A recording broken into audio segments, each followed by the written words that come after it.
Yan, isa na naman pong coins ang ating ang aking tawag dito, palaala po sa inyo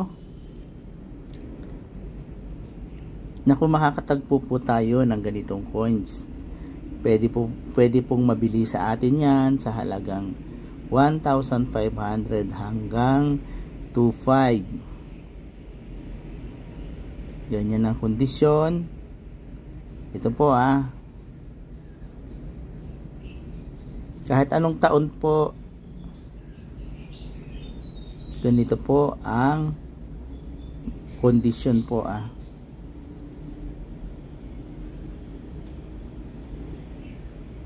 Tapos makikita natin dyan sa reverse, ayan, tayabak, yan, tayabak. Ito po yung 5 peso na round. Ito po yung kasalukuyang makikita natin sa sirkulasyon. Bagamat may makikita pa rin po tayo yung mga hexagonal, nonagonal, ayan, nonagonal. Yun, siguro inuubos na lamang po yun. So ngayon na po, ito na po yung makikita natin. Kung bakit ko sinabi mga ka-hunters na ito may bibili sa halagang 1,500 hanggang 2,500 po, o maaring humigit pa.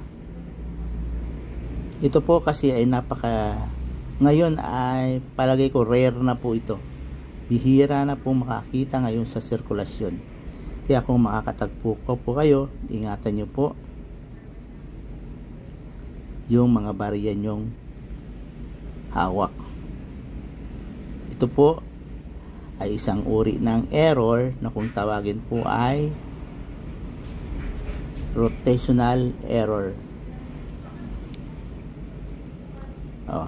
Yan po rotational error. Hawakan ko po sa magkabilang dulo, papaikutin po natin.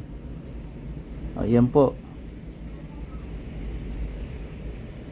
yan ang error nyan, rotational die error.